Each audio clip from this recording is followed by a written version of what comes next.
country can do for you, ask what you can do for your country. Hello, everyone, and welcome back to Captain Patriotic. How's everybody been doing? I know it's been a while since I posted content lately. My apologies. There's simply been a lot going on in my life, both in and outside of work. And to put things into perspective, I haven't been uploading content because I don't want to. I obviously love talking about different stories on this channel, but there's been a lot of personal things going on over the last few months or so. And without getting too terribly much into the weeds, and for obvious reasons, I can't give you all the details, but essentially what's been going on is I discovered at my work that me and my colleagues may or may not have a job at the end of June. Now, I can't, for legal reasons and other obvious reasons, say who my employer is, but let's just say it's a very sticky situation, and I don't recommend anyone having to go through this themselves. It's pretty dang scary, you guys. And because of this extra uncertainty and stress with my job, I've had a couple of health issues come up lately that needed my undivided attention. And that's why I haven't been posting content lately. So for that, I'm sincerely sorry. But anyway, without dwelling on those sad details, while all this has been going on with me, there have been a couple of significant events that have happened, and some longtime veterans have finally got a bunch of overdue recognition that they have needed for quite some time now. And today, I want to focus on probably the most extraordinary case out of all of these recent medal upgrades to the Medal of Honor. In total, there has been over 5 individuals since the beginning of this year that have been awarded the Congressional Medal of Honor. And this particular individual is perhaps the most outstanding and interesting case out of all of them. And who might I be referring to, you guys? Well, that would be 3-war veteran and combat Navy fighter pilot Royce Williams. Perhaps you may or may not have heard of him, but that's okay. We're about to dive on into his story right now. So buckle up, get a cold drink, get something to eat, because this is going to be a wild ride, you guys. So our story begins on April 4th, 1925, when a young Royce Williams is born in Wilmot, South Dakota. Now, him and his brothers and his siblings, they grew up in South Dakota for a while, but then they ended up moving north a little bit to Clinton, Minnesota. And it was during his youth in the 30s and 40s where Royce became a dedicated Boy Scout and eventually obtained the coveted rank of Eagle Scout whenever he was in high school. What was also going on at the time when he was a teenager was World War II, just the deadliest conflict that anyone has ever participated in modern history. And because of all of this, Royce wanted to do the patriotic thing and serve his country. So whenever he graduates from high school in 1943, both him and his brother enlist in the U.S. Navy. And ironically, both of them wanted to be naval aviators. Now, his brother would go off to serve in the Pacific during World War II. Now, Royce himself was actually delayed any flight training because he was attending college in Minnesota. So that delayed him seeing any real action during the Second World War. Despite all of this, and after he finishes college, Royce finally becomes an official naval aviator at the base in Pensacola, Florida, in August of 1945, just as the bombs are being dropped on Japan to end the global war. So, after the hostilities end in September of 1945, Royce basically doesn't do a whole lot in the Navy. In fact, he is deployed to Japan, but it's mostly for occupational duty after the Axis have already surrendered. So he spent a lot of time overseas in Japan, but in the interwar period between the end of World War II and whenever Korea breaks out in June of 1950, Williams is receiving all sorts of specialized training in new aircraft that the Navy had adopted in the years following World War II. Now, among those new fighter planes that he learned to fly in, the one that he most commonly used the most during his next war, and which one he had the most experience in, was the Navy's newest fighter jet called the F-9F-5 Panther. And this is the exact aircraft that Royce used all the time during his deployment in Korea, starting in mid-1952. And in total, during his deployment to Korea, Royce would fly some 70 combat missions over enemy-held territory in North Korea. Now, he finally got his orders to Korea in mid-1951, but then he spent the last few months of that year going through refresher training, like infantry training, flight training, all of that before he got his official combat assignment in Korea.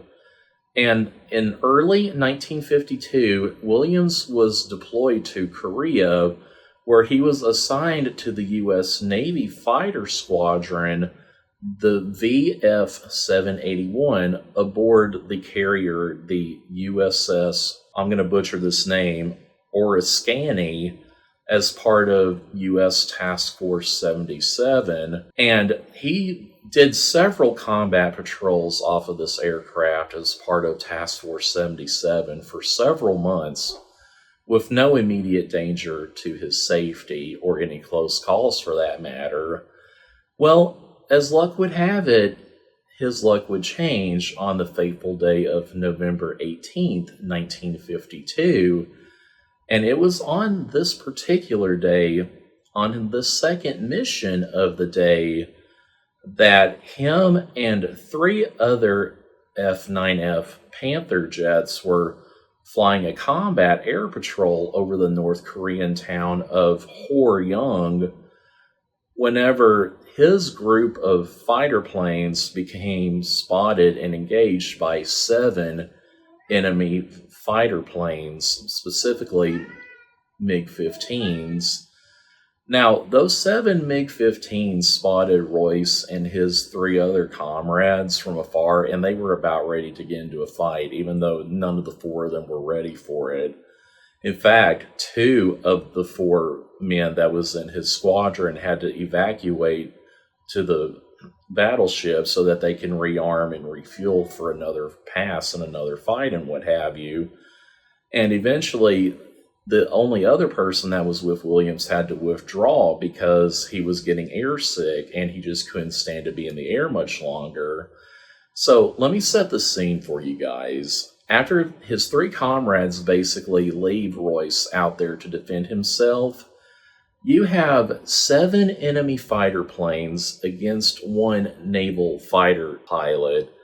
Those odds don't look really good on paper and themselves, and it was actually quite frankly dangerous and almost impossible for one person to take on 7 enemy fighter jets. Well, let me tell you, the next 35-40 minutes, that's exactly what happened, and Royce was right in the dad-spat middle of it. He was getting fire from all over, and he was still chugging along and fighting and all this stuff. And according to military records that we have nowadays, whenever the 7 MiG-15 fighter jets started to engage him, his commanders at the time saw all this on the radar on the battleship, and they commanded and yelled at Williams to get out of there, evacuate, get back to the ship. This is not a fight that he can win.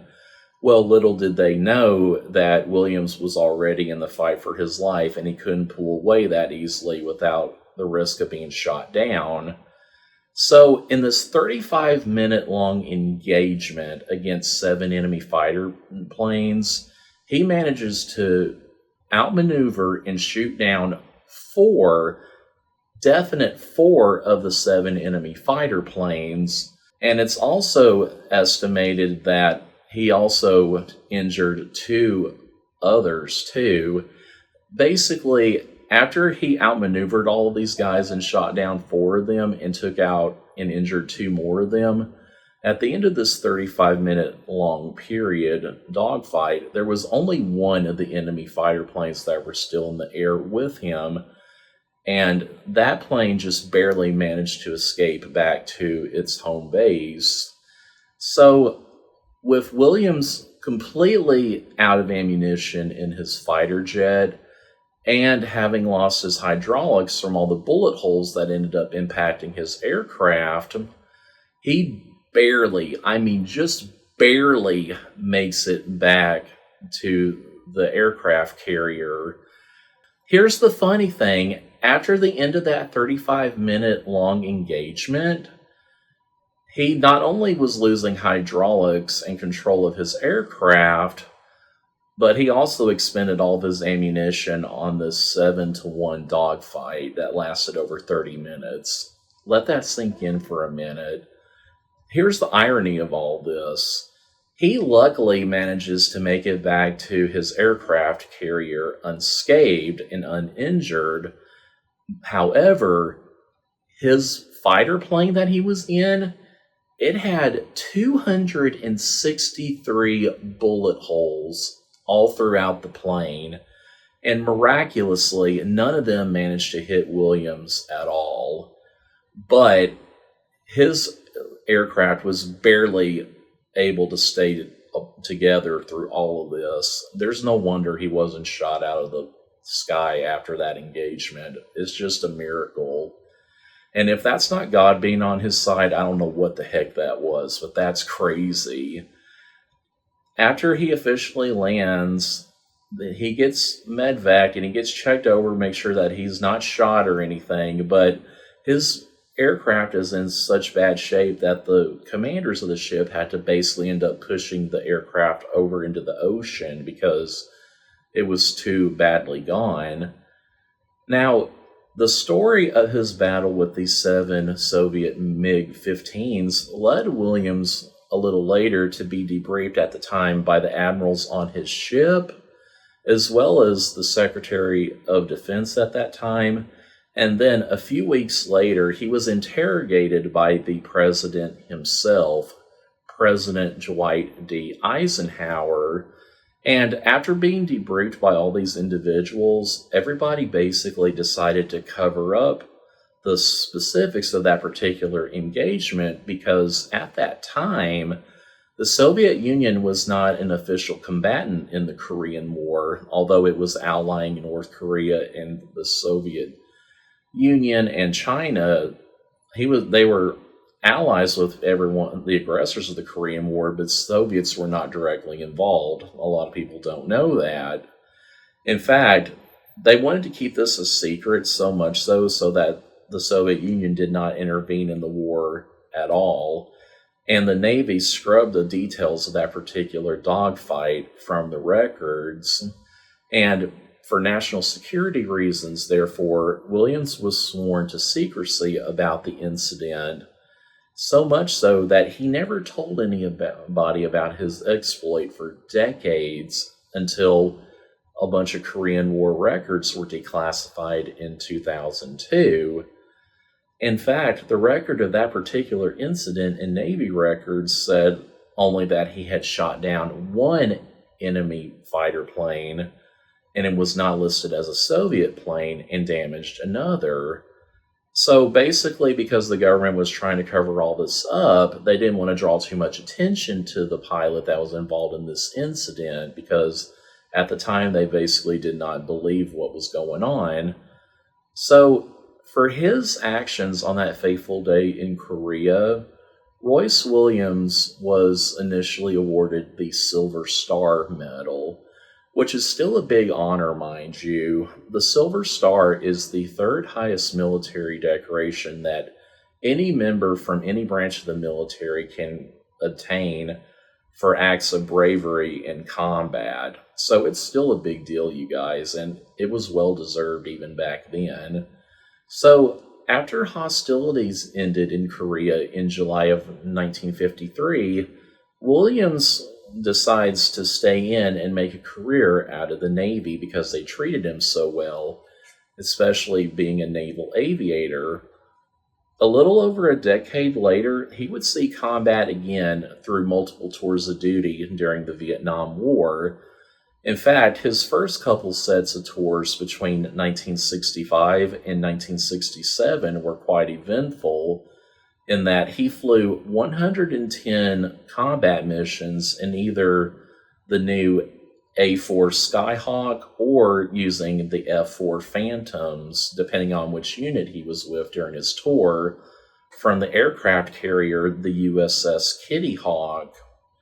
Now, after those two eventful tours of duty in Vietnam, he returned momentarily to the States for regrouping and further officers training and what have you.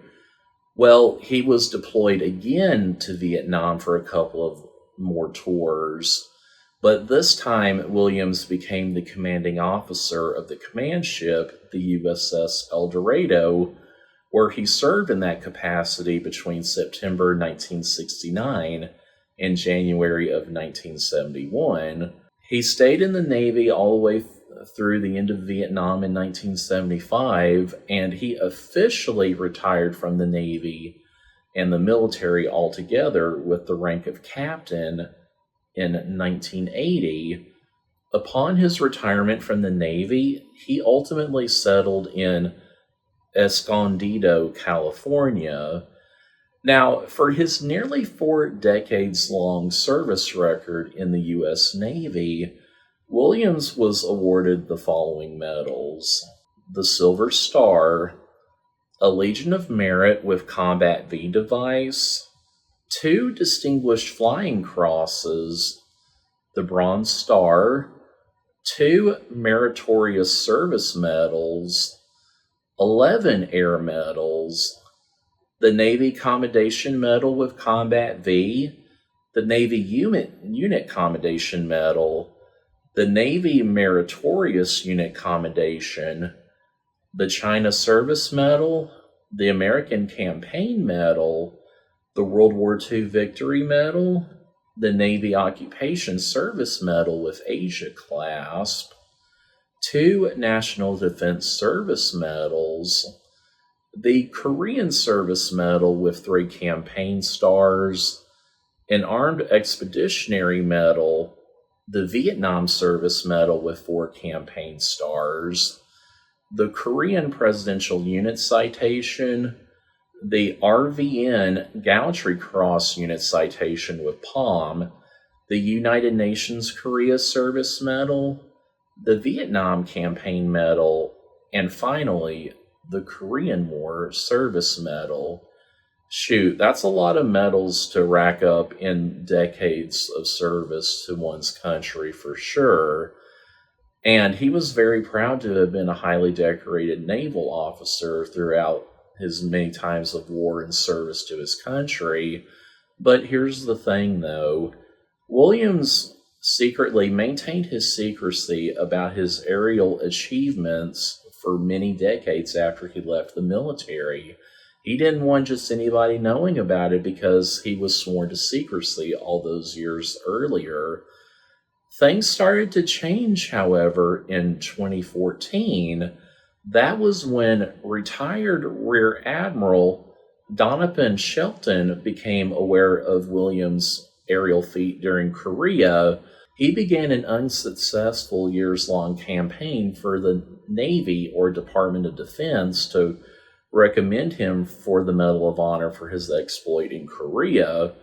Shelton said personally that Williams' heroism was, quote, unmatched either in the Korean War, the Vietnam War, or since then.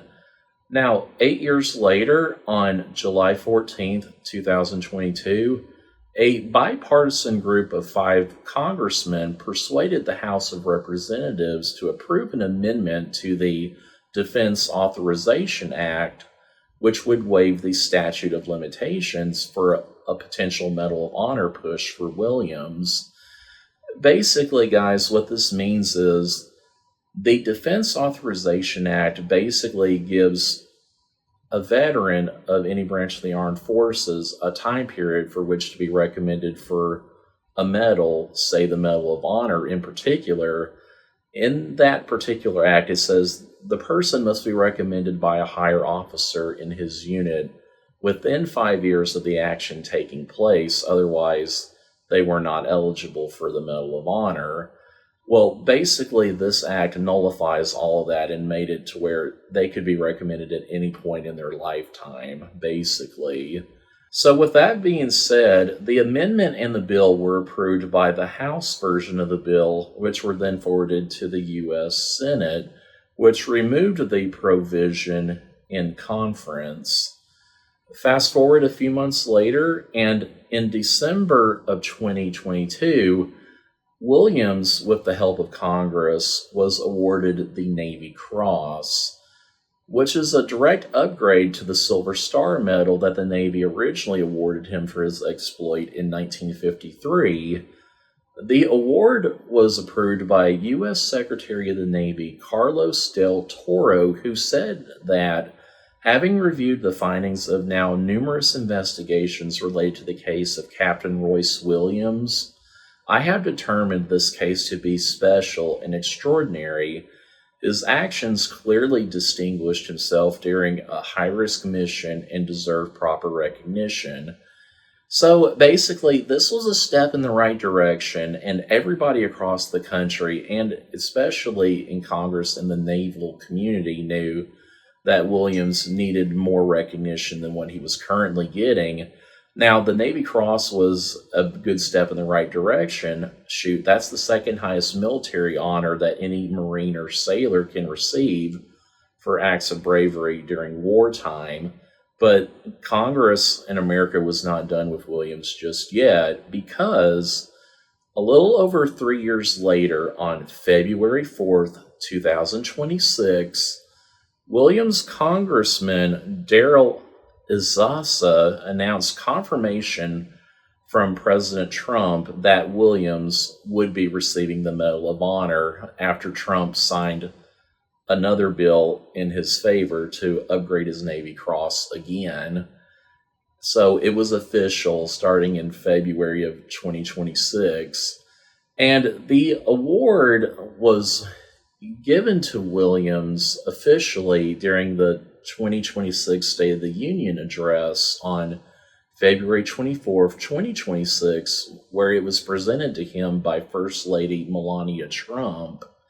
And following his awarding of the Medal of Honor, not only is Williams considered the last living Korean War era Medal of Honor recipient, but now he is the oldest living Medal of Honor recipient of all time, currently at 101 years old.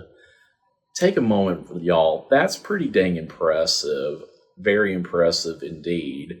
That's quite a feat in itself. I mean, yes, it took over 70 years for him to finally receive the nation's highest honor, but it is very, very well deserved.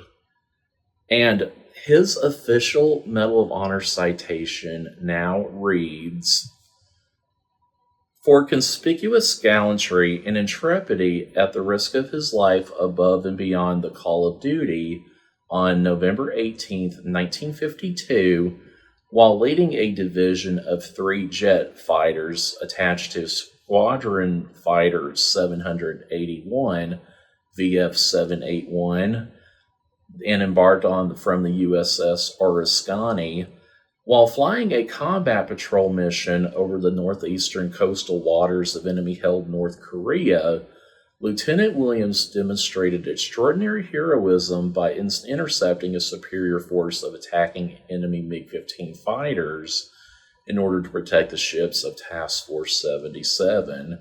After thwarting the enemy's initial attack, he maneuvered his aircraft to making 2 firing passes on one MiG, which then spiraled out of control into the sea. He inflicted heavy damage to a second MiG-15, which started smoking badly and retired from the fight. When his own aircraft was severely damaged by a direct hit from one of the remaining enemy MiG-15s, Lieutenant Williams evaded further enemy attack while continuing to direct the dogfight. He eventually found cover in a cloud bank, broke off the engagement, and miraculously landed his nearly uncontrollable aircraft onto the USS Oriskany. His exceptional airmanship, coupled with his complete disregard for his personal safety, resulted in the destruction of 3 enemy MiG-15s and severe damage to a 4th, and undoubtedly saved the lives of hundreds of Task Force 77 sailors. By his undaunted courage, bold initiative, and total devotion to duty, Lieutenant Williams reflected great credit upon himself and upheld the highest traditions of the U.S. Naval Service. Wow, you guys. That is such an incredible honor, and it could not have come at a better time. I can't think of anyone in human history that would attempt such a feat as Captain Williams did several decades ago in Korea. That's pretty dang impressive, you guys. And if I were a betting man and I were to put money on this, he would totally outmaneuver Tom Cruise in a dogfight. I'm sorry, I love you, Tom Cruise, but this guy was the original Top Gun, and for a very good reason. He could run circles around him any day of the week for sure. So thank you guys for tuning into the story of Captain Royce Williams, the guy that took on 7 enemy fighter planes by himself and came out of the fight unscathed while taking out most of those himself. If you like stories like this and you want to hear more personal war stories to this caliber, please don't forget to like and subscribe, and certainly stick around for next time. Thank you, everybody, and have a great rest of your day.